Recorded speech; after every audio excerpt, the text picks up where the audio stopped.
disappearance of his sister, but more worried about you. That is how we found you, Pen." Gone cold to the bone, the boy stared at him. The King of the Silver River was supposed to have warned his parents of the Druids, but perhaps he had failed. If so, his father wouldn't have known of their treachery. Pen brushed back his tangled red hair while trying to think what to do. The taller Druid moved in front of the other.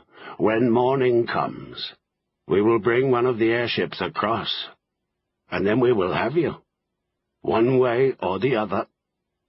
"Will you set my friends free if I agree to come over?" The Druid nodded. "My word on it. We have no use for them beyond persuading you to come with us. Once you cross over, they are free to go." "What about my parents?" The Druid nodded. "Once you are back at Paranor, they can go too. In fact, once you've told us what we want to know, what your purpose is in coming here, you can go too." He was lying. He made it sound believable, exuding just the right amount of sincerity and reasonableness through his choice of words and tone of voice, but Pen knew the truth of things at once. Pen paused to consider what he should do next. He had to go to Paranor anyway if he was to use the Dark Wand to reach his aunt. Rescuing the Ard Rhys was what he had set out to do, and he couldn't do that if he didn't get inside the Druid's keep. The trick would be finding a way to keep the Dark Wand in his possession until he could get inside the chamber of the Ard Rhys. "I want to speak with Tagwen," he called out. "Send him to the head of the bridge and move back so I can come across safely." He watched the Druids' dark faces bend close and heard them confer in inaudible whispers. He could tell they didn't like the request and were trying to come up with a way to refuse it. "If you think I will be so easy to find over here come morning, perhaps you should wait to try it and find out for yourselves," he said suddenly. "It might not be as easy as you think. That spider creature you sent to hunt me down? Or was it supposed to kill me? You did send it, didn't you?" Both Druids stared at him in surprise. The one who did all the talking folded his arms into his cloak. "We didn't send him. But we know who did. We thought he was dead, killed in the slags." "He? Not it?" "Aphasia, why? A man. But I grant you he looks more an insect than a human. Are you saying he isn't dead? Where is he?" "No, he's dead. But he didn't die in the slags. He tracked us all the way here. Last night he crossed the bridge, just as you want to do. Except that he found a way. Then he found me. But something else, too, and it killed him. If you want to see what that something is, fly your airship on over. I'll wait for you." It was a bluff, but it was a bluff worth trying. Aphasia Y was a predator of the First Order. They might be hesitant to go up against something that had dispatched him. It cast Pen in a different light, giving him a more dangerous aspect, since he was alive, and his hunter wasn't. The taller Druid said, "All right, Pen. We'll let you speak with Tagwen, but no tricks, please. Anything that suggests you are acting in bad faith will put your troll friends and your parents at risk. Have your talk, and then do what you know you have to do and surrender yourself to us." Pen waited until the area in front of the bridge was clear of everyone but the dwarf, then stepped out onto the stone arch and walked across. He used the Dark Wand like a walking staff, leaning on it as if he were injured, pretending that was its purpose. Maybe they would let him keep it if they thought he had need of it to walk. When he was at the far side, he dropped down into a crouch, using the bridge abutments as shelter.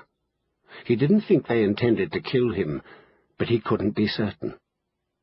Tagwen moved close. "They caught us with our pants down, young Pen. We thought we were watching out for you, but we were looking too hard in the wrong direction. They had us under spear and arrow before we could mount a defense. I'm sorry." Pen put his hand on the dwarf's stout shoulder. "You did the best you could, Tagwen." "Perhaps. The dwarf caught sight of Pen's damaged hand and looked up again quickly. "What happened to your fingers?" "The tree took them in exchange for the staff. Blood for sap, flesh for bark, bones for wood. It was necessary." Tagwen glanced quickly over Pen's shoulder into the darkness of the Tanakwil's island. "Where is Cinnaminson?" Pen hesitated. "Staying behind." "Safe for now, Tagwen. Listen to me. I have to do what they want. I have to go with them to Paranor."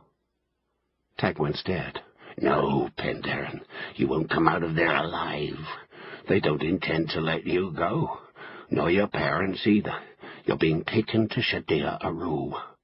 She's behind what's happened to the Ard Rhys, and once she's questioned you about what you were doing and you tell her, which you will, make no mistake, you and your parents are finished. Don't doubt me on this."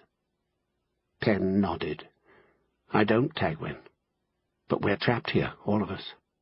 We're stranded in these ruins, surrounded by Urders.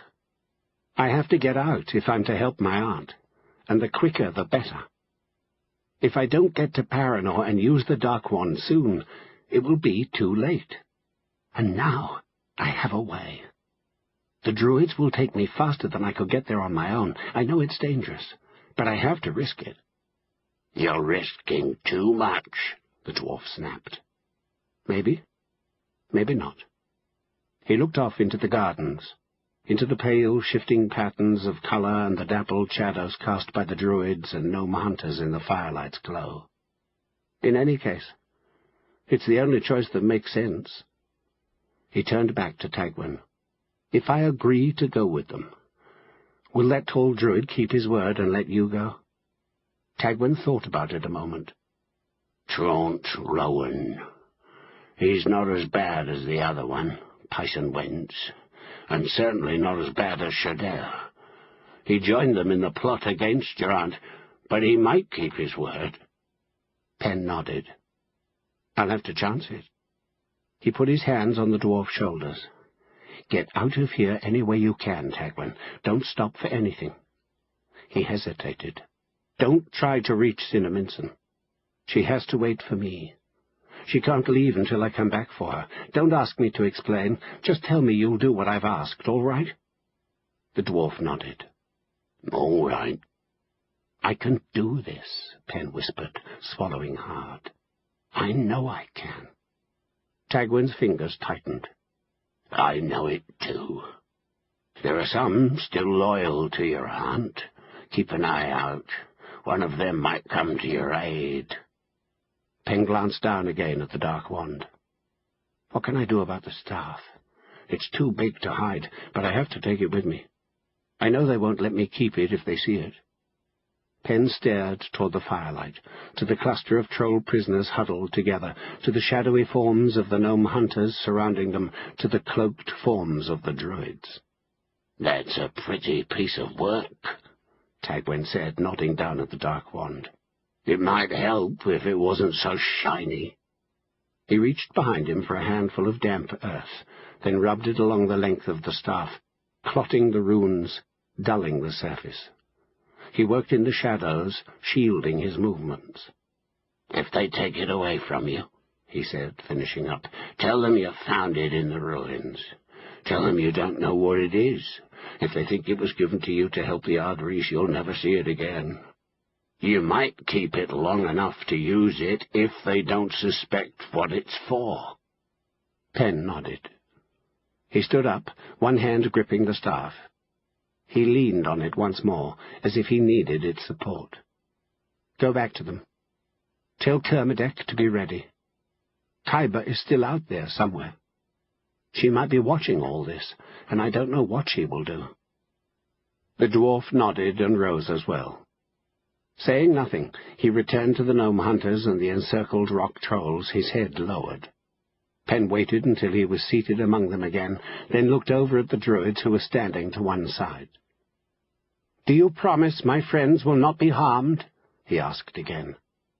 "Not by us, or those who travel with us," the taller druid replied. "We'll leave them here when we depart. What happens to them after that is up to them." It was the best